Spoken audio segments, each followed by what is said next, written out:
नमस्ते प्यारे विद्यार्थियों, आप सभी का UK Hindi classes YouTube channel पर हार्दिक स्वागत है। हम आज आपके लिए एक नया प्रकरण लेकर आए हैं। शब्द विचार यानी शब्द क्या है, शब्दों का निर्माण कैसे होता है, इनकी सबसे छोटी इकाई कौन सी है, भाषा में लिखित सबसे बड़ी इकाई कौन सी है तथा शब्द का निर्माण कैसे होता है, शब्दों का निर्माण कैसे करें, इसके बारे में सामान्य जानकारी आपके सामने प्रस्तुत कर रहे हैं। तो आप सभी साथी हमारे यूट्यूब चैनल पर जुड़ने के लिए बहुत बहुत धन्यवाद। तो आइए विद्यार्थियों, हम आज शब्द विचार पर चर्चा करते हैं, यानी कि शब्द कैसे बनता है और इसकी निर्माण प्रक्रिया क्या है। तो भाषा की जो सबसे छोटी इकाई क्या है जो अपन लिपिबद्ध करते हैं वो है वर्ण। ये भाषा की सबसे छोटी लिखित इकाई है। उसके बाद में आता है भाषा की सबसे छोटी मौखिक इकाई क्या है, तो वो ध्वनि होती है। यानी जिसको अपन लिपिबद्ध कर रहे हैं वो वर्ण है और जिसको अपन मौखिक रूप से कह रहे हैं वो मौखिक रूप में ध्वनि है। अब वर्ण सबसे छोटी इकाई है, तो वर्ण कितने हैं? वर्णों में स्वर आते हैं या व्यंजन आते हैं या दोनों आते हैं? तो वर्ण में स्वर और व्यंजन दोनों है। स्वर व्यंजन वे हैं जो स्वरों से रहित हों, यानी उनमें स्वरों का मेल नहीं होता। व्यंजन जो 33 व्यंजन हैं वो स्वरों के रहित होते हैं। यानी अब देखिए, वर्ण स्वर और स्वर रहित व्यंजन होते हैं। वर्ण है ना, वो स्वर और स्वर रहित व्यंजन होते हैं। जैसे पूरे स्वर ए आई यू 11, उसके बाद में आदि आदि तो स्वर हुई, और स्वर रहित व्यंजन कौन कौन से हैं? क ख प फ म स तक। ये पूरे जो व्यंजन है 33 के 33 जो स्वर से रहित होते हैं वो वर्ण है। अब दूसरा आता है अक्षर। न अक्षरती इति अक्षरम, अर्थात जिसका नाश न हो, जिसका शरण न हो, वह अक्षर कहलाता है। अक्षर वह है जो स्वरों जो स्वर सहित व्यंजन हो और स्वर हों, स्वर भी हों और स्वर सहित व्यंजन भी हो। यानी ये पूरे स्वर 11 और ये उदाहरण के लिए व्यंजन। उसी प्रकार देखो, यानी ये क है, ये क स्वर रहित है, ये स्वर से रहित क है। अर्थात सारे व्यंजन 33 वर्ण होते हैं। क्या होते हैं वो 33 वर्ण होते हैं, अक्षर नहीं। उसी प्रकार क स्वर सहित है, इस कारण ये अक्षर है, वर्ण नहीं। हिंदी वर्णमाला में अब आपको पूछा जाए कि हिंदी वर्णमाला में वर्णों की संख्या कितनी है, तो आप बताएंगे 44। वो कैसे हैं? स्वर कितने हैं? स्वर 33 हैं। और व्यंजन स्वर कितने, 11 हैं। व्यंजन कितने हैं? 33 हैं। अब स्वर 11 हैं, वो देखो, आ ए है, अ है, ए है, आ ई ऊ री ए आई ओ औ। इनका शुद्ध उच्चारण ये है। व्यंजनों की संख्या 33 है। क च ट त प, ये इनके सारे वर्ग 5 वर्ग 25 तो ये हैं। ये रे लव स श और है, ये 8 व्यंजन, कुल टोटल मिलकर 33 व्यंजन हुई।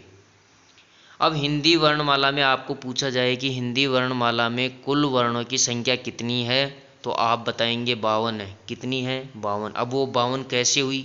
हिंदी वर्णमाला में, यहाँ देखो, हिंदी वर्णमाला में कुल वर्णों की संख्या पूछी जाए तो 52 है, और हिंदी वर्णमाला में वर्णों की संख्या पूछी जाए तो वहाँ कितने वर्ण करोगे आप? 44 करोगे। उसके बाद में आगे देखो, अब इनका जो कैसे ये 52 वर्ण कैसे हुए, स्वर व्यंजन कैसे हुए 52 वर्णमाला में, तो आइए देखते हैं। ये देखो स्वरों की संख्या। अब स्वरों की संख्या कितनी है? यहाँ देखो, स्वरों की संख्या 11 है। व्यंजन कितने हैं? 33 हैं। संयुक्त व्यंजन कितने हैं? 4। अब संयुक्त व्यंजन कौन सा? अक्षत्र, ज्ञ और श्र, ये संयुक्त व्यंजन है। यानी एक अलग अलग व्यंजनों के मेल से बने हुए ये शब्द हैं, वर्ण है। उसके बाद अयोगवा। अयोगवा कितने? जिसका योग न तो स्वर में हो और न व्यंजन में हो, वे अयोगवा कहलाते हैं। कौन कौन से? जो 12 खड़ी में आते हैं ना, अनुस्वार और विसर्ग दोनों अयोग वहाँ हैं। फिर उत्क्षिप्त व्यंजन, उत्क्षिप्त यानी ऊपर उठे हुए, वो कौन से है, ड और ढ। ये जो नुक्ता लगी हुई है नीचे, नीचे नुक्ता लगी हुई है ऐसे, जो ये कौन से हैं, उत्क्षिप्त। तो इन टोटल मिला के कितने हुए, 52। तो हिंदी वर्णमाला में कुल वर्णों की संख्या आपको पूछी जाए तो वो 52 है। अच्छा, अब ये वर्ण कैसे शब्द का निर्माण करते हैं, शब्द का निर्माण की प्रक्रिया क्या है, कौन किस किस प्रकार के शब्द हैं। तो ये आइए अपन शब्दों पर विचार करते हैं, शब्द का निर्माण कैसे होता है।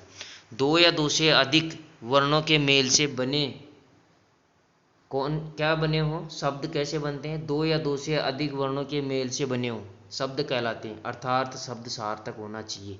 क्या होना चाहिए, शब्द सार्थक, यानी उस शब्द का अर्थ निकलना चाहिए।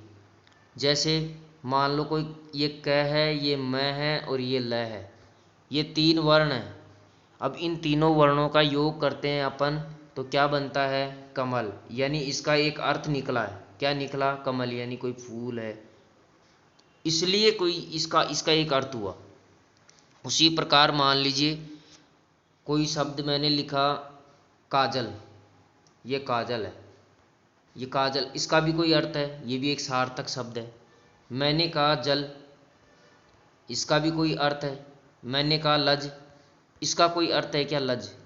ये 2 वर्ण एक शब्द का निर्माण कर रहे हैं क्या, नहीं कर रहे हैं, यानी इसका कोई सार्थक अर्थ नहीं मिल रहा।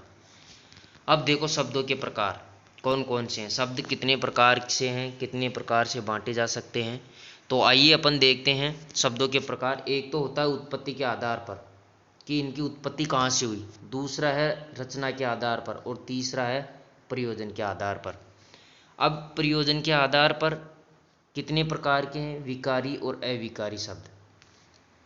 अब देखिए उत्पत्ति के आधार पर कितने प्रकार के हुए, 4 प्रकार के। वैसे एक प्रकार और है इसका, वो है संकर, 5वां प्रकार लिख लेना, एक संकर शब्द भी होते हैं। वैसे 4 भी गिने जाते हैं उत्पत्ति में, और कहीं कहीं 5 भी हैं। तो 5वां होता है वो संकर होता है। तत्सम है, तद्भव है, देशज है, विदेशी है, विदेशी शब्द है, सॉरी। उसके बाद में देखो रचना के आधार पर, यानी उन शब्दों की रचना कैसे कैसे कर सकते हैं अपन। एक तो रूढ़ शब्द हैं, यौगिक हैं और योग रूढ़ है। दूसरा विकारी शब्द कौन कौन से हैं, विकारी शब्द हर बार पूछा जाता है। 4 विकारी शब्द हैं, कौन कौन से, संज्ञा, सर्वनाम, विशेषण और क्रिया। ये 4 विकारी शब्द हैं, यानी इन विकारी शब्दों को अपन लिंग, वचन, कारक, काल के आधार पर इनमें रूप परिवर्तन किया जा सकता है। जबकि अविकारी जो शब्द हैं उनमें इनके आधार पर कोई परिवर्तन नहीं होता। वे कौन कौन से हैं, क्रिया विशेषण, संबंध बोधक, समुच्चय बोधक और विस्मयादि बोधक। ये 4 प्रकार के अविकारी शब्द हैं जिन्हें अव्यय भी कहते हैं। क्या कहते हैं, अव्यय, कि जिनमें लिंग, वचन, कारक, काल के आधार पर कोई परिवर्तन नहीं होता। अब हम ये शब्दों के जो प्रकार हैं ये 3 प्रकार से बांट सकते हैं, उत्पत्ति के आधार पर, रचना के आधार पर और प्रयोग के आधार पर। आशा है कि आप सभी को हमारा ये छोटा सा वीडियो समझ में आया होगा। तो आप सभी साथी हमारे YouTube चैनल को लाइक एवं सब्सक्राइब एवं शेयर ज़रूर करें, और हमारे आने वाले वीडियो को यूं ही आप अपने साथियों तक शेयर करें। आप सभी साथियों का हमारे YouTube चैनल की ओर से बहुत बहुत धन्यवाद एवं आभार।